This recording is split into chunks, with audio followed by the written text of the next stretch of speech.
Bonjour à tous et bienvenue à votre édition L'Info.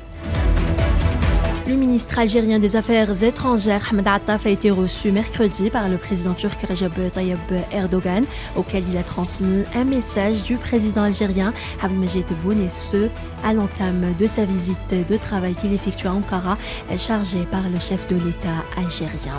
À cette occasion, les deux parties ont mis en avant l'évolution qualitative des relations algéro-turques dans divers domaines. D'autre part, les deux parties ont passé en revue les derniers développements dans la région sahélo-saharienne, une question d'intérêt commun et source de préoccupation croissante pour les deux pays.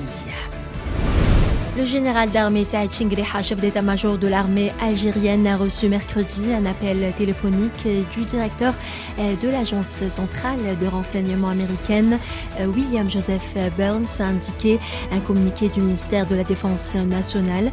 Lors de cet appel téléphonique, les deux parties ont fait part de leur volonté commune de consolider les liens de coopération et la coordination entre les deux pays dans le volet sécuritaire. Les discussions ont également constituer une opportunité pour les deux parties d'exprimer leur satisfaction du niveau de coordination sécuritaire atteint, notamment dans le domaine de la lutte anti-terroriste.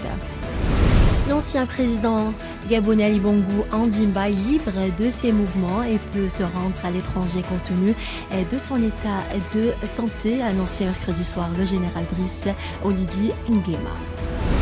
La Commission nationale sahraoui des droits de l'homme a condamné énergiquement mercredi l'agression par les forces d'occupation marocaines contre les manifestants sahraouis venus manifester pacifiquement pour réclamer l'indépendance, et ce lors de la visite de l'envoyé personnel onusien Staffan de Mistura à Laayoune, occupé appelant les Nations Unies à créer un mécanisme international indépendant en vue de protéger les civils sahraouis et surveiller les richesses naturelles du Sahara occidental.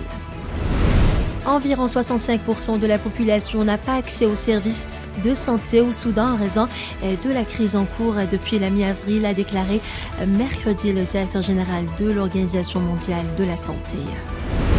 Le nombre de morts lors de la dispersion de personnes qui ont tenté de manifester près des sites de l'ONU dans la ville de Goma, dans l'est de la République démocratique du Congo, est passé à 56, a indiqué le procureur militaire Michel Kachil.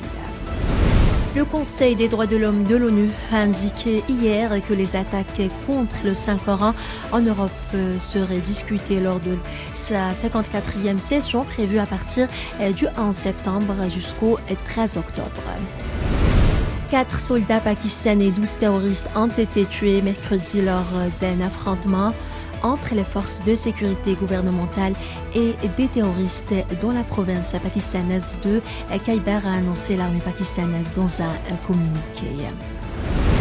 Le Haut Commissariat des Nations Unies pour les réfugiés a lancé hier une nouvelle campagne internationale intitulée « L'espoir loin de chez soi », qui appelle à une nouvelle solidarité et un engagement ferme des États à défendre les droits des personnes en quête de sécurité contre la guerre, la violence et la persécution.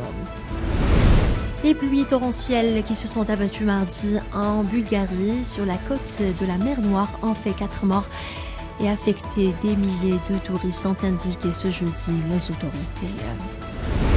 7 personnes ont été portées disparues et 3 autres blessées à la suite de pluies torrentielles ayant déclenché des glissements de terrain dans la province chinoise du Gansu nord-ouest, ont annoncé ce jeudi les autorités. Voilà, c'est la fin de ce flash. Merci de l'avoir suivi.